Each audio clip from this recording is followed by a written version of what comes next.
शुद्ध भावना हो तब तो आपका संसार, आप समझ जाओ कि आप भवों के अंत की ओर जा रहे हैं।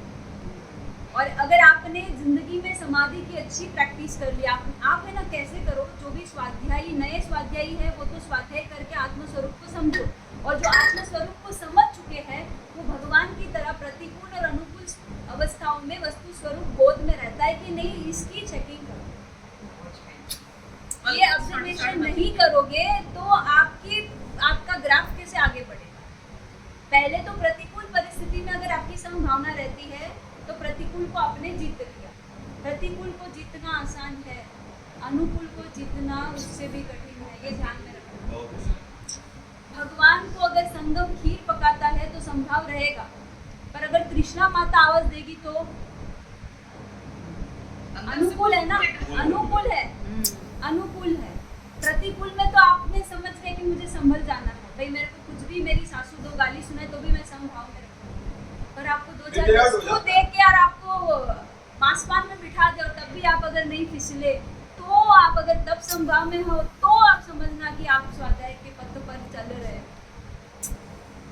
तो आप अगर अपने स्वाध्याय को अप्लाई करके प्रतिकूल अनुकूल जिंदगी में दोनों में से एक तो होगा, नहीं होगा तो आप स्वयं आमंत्रण कर लो, प्रतिकूलताओं का आमंत्रण कर लो। ऐसा तो कोई क्षण ही नहीं है कि प्रतिकूलता ना हो या अनुकूलता ना हो, ऐसा कोई क्षण होगा ही नहीं, पल पल पे है। अभी बैठे हैं अनुकूलता है, बाहर जाके ट्रैफिक मिलेगा प्रतिकूलता। अनुकूल प्रतिकूल का चक्र चलता रहेगा। अगर आप समभाव में टिके हुए हो तो आपने जीने की कला सीख ली है, तो आपको मरने की कला भी आ जाएगी।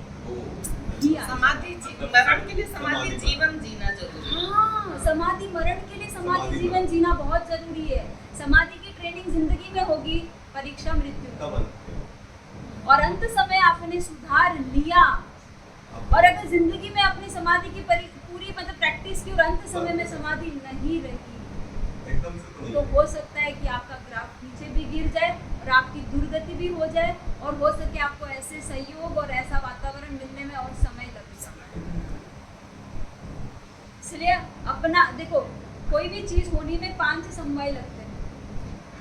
5 समवाय परमात्मा के सिद्धांत में आता है कि कोई भी होने के पीछे 5 कारण, उसमें से केवल एक कारण हमारे हाथ में है, 4 हमारे हाथ में नहीं।